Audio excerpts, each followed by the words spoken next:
Hello everybody, welcome back to the 12 Days of Quick Games. This is the show Quick Game, Quick Thoughts, where I play a game for roughly an hour or two and I give you guys my thoughts on it, try to break it down for you. The games are normally flash games, mobile games, something free that you guys can also play as soon as the episode's done if you so wish to do so.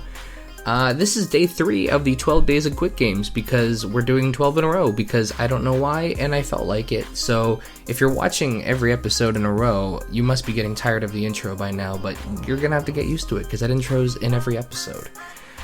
This is day 3. This is Shopping Street.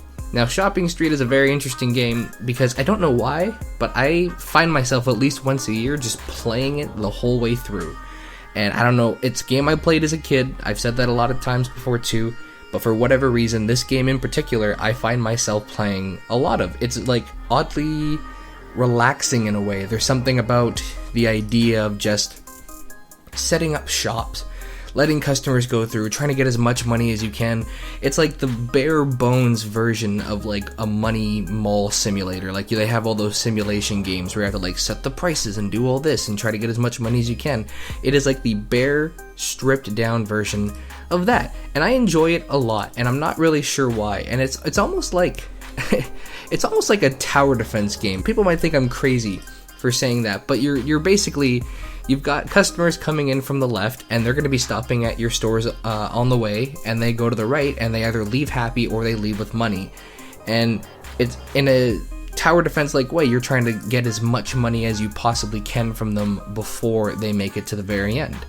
So let's break down what each shop does. Well, first off, actually before we even break down the shops, we've got 4 little items here in the bottom right that will aid you in your quest. And basically what these things will do is they will distract and delay customers a little bit so that you can have more, because each building, as you can see with numbers on the top, there's a capacity number, so you can only have so many customers all at once.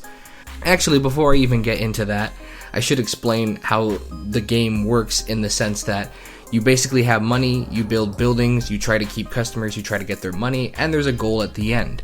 So the goal you'll see in a percentage bar. You won't exactly know how much money you have, but you can kind of get the idea. And depending on what level you're on, you'll have a certain amount of days to do it. Now, this is the one downside to this game, and that is there is no difference from level to level. The only difference between level to level is that you have more days to reach a higher goal.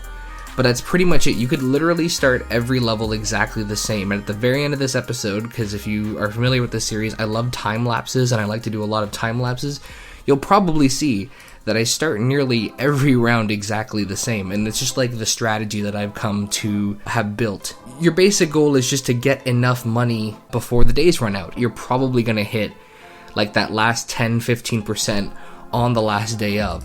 And as I mentioned before because I skipped ahead a lot because the show is unscripted and I do that a lot, on the bottom right, before we get into the building specifically, we have these little items, these little things here that are basically meant to help us stall customers.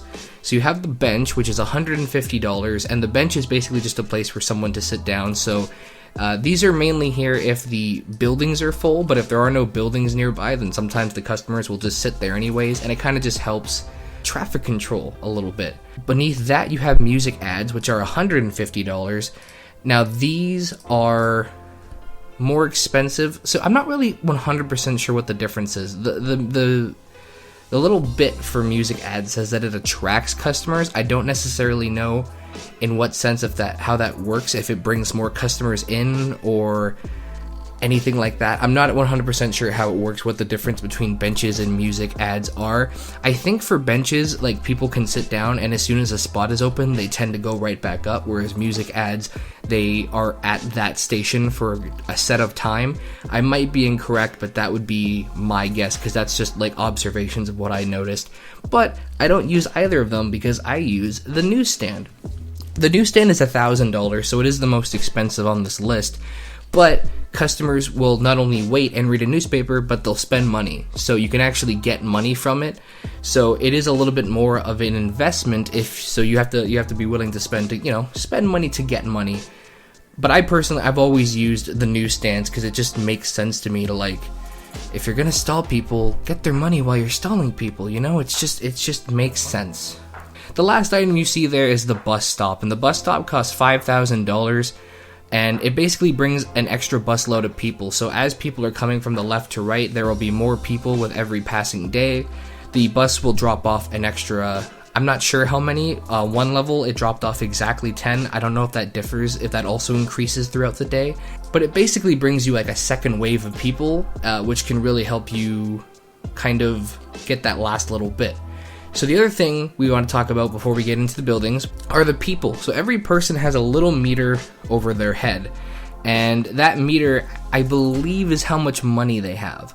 So if you can get all of their bars empty and have them, I think it's a smiley face, if you can get all their bars empty by the time they leave, you actually get a $1,000 bonus.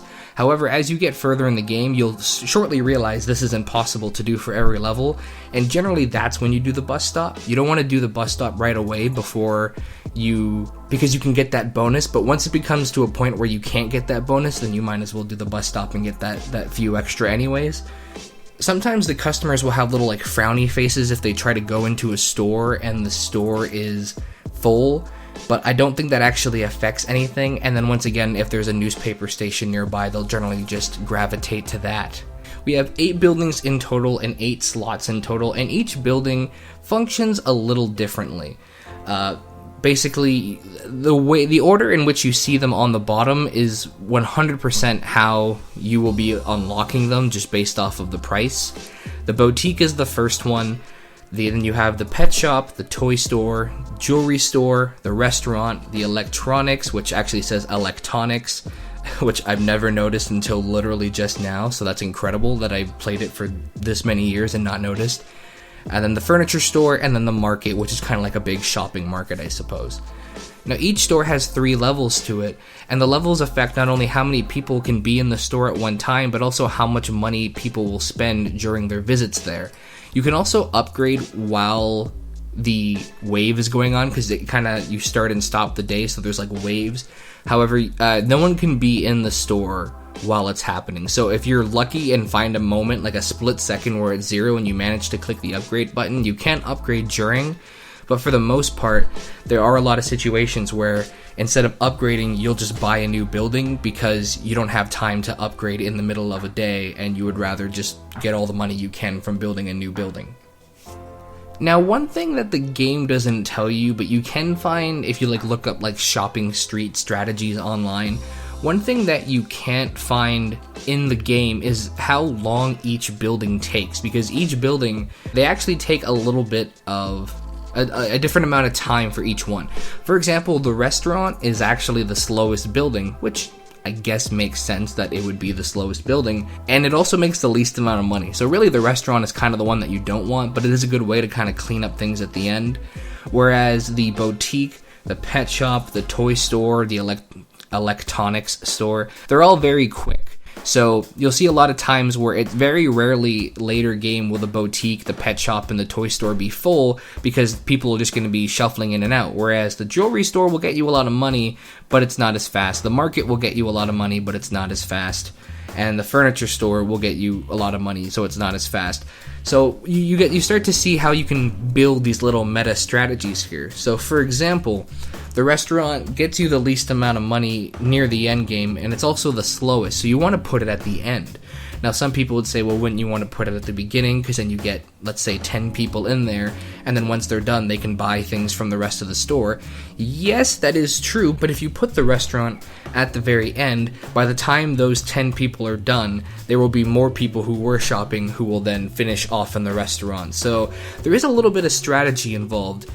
When it comes to upgrading buildings, I find the thing I always go for is not so much how much money is being made, but how many people I can have inside the building. I think the worst thing, for me at least, the thing that I hate the most is having not enough room to put people in, because if some people can make it to the very end without buying anything, or in some cases they'll even just stop at a newspaper store and then leave, that's the thing that I hate the most. So for me, anytime I upgrade a building, I always go for what can hold the most capacity. And that's another reason why I like the newspaper stand over like the bench. I think the bench can hold up to like 3 people, whereas the newspaper stand can hold up to 5 and you get money. Like I said, it is a long-term investment, so the further you get into the game with the newspaper stands, the more of a profit you stand to make. I don't know what the profit is for each newspaper stand either, so I couldn't tell you on that how many like days it would take to get your money back.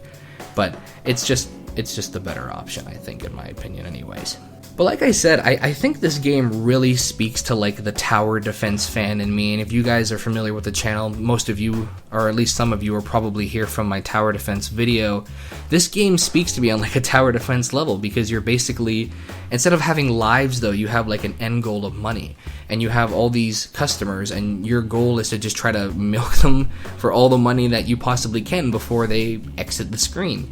The one thing that I would have to disagree with, not necessarily disagree with, but the one thing that I don't like is that as you get into further levels, the only thing that changes is your goal and how many days you have to get it. Basically, they'll increase the goal and then give you 2 more days to meet it, and then every level is exactly the same.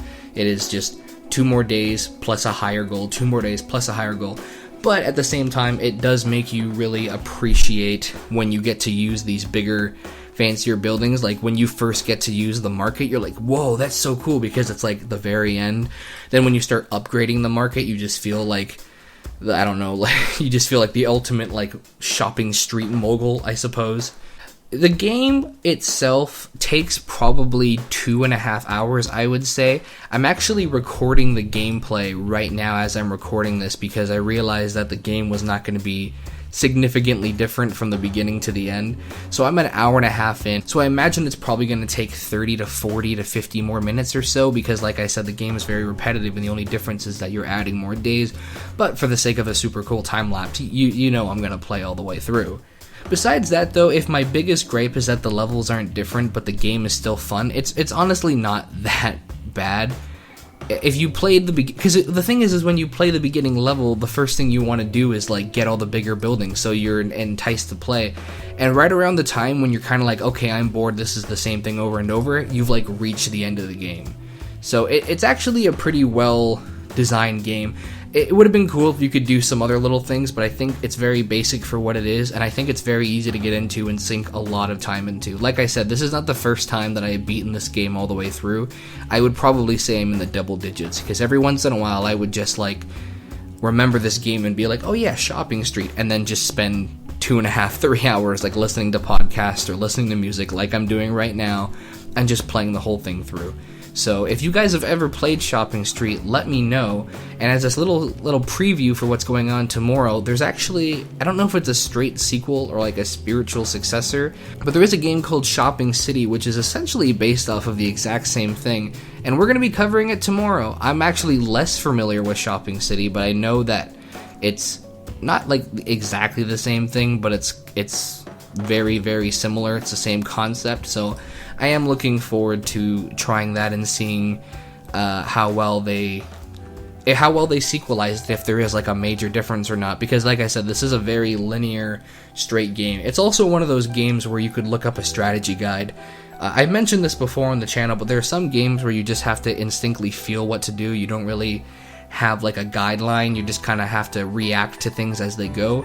This is one of those games where you could definitely look up a strategy guide for each level and be like, place this here, then place this here, then upgrade this, then place this. You could do that kind of thing with this, but I think it's more fun if you just feel it out and learn for yourself and try out all the strategies and whatnot. There is a point system, but I've never even come close to touching the point system, so. But anyways, that's it from me. I'm curious if you guys have ever played Shopping Street, or if I'm the only Shopping Street addict out there. But let me know down in the comments below. If you want to try the game, it's down there in the description. I always invite you guys to try it out and then let me know what you think. As always, you can leave links down below or tweet at me. Let me know what games you want me to play.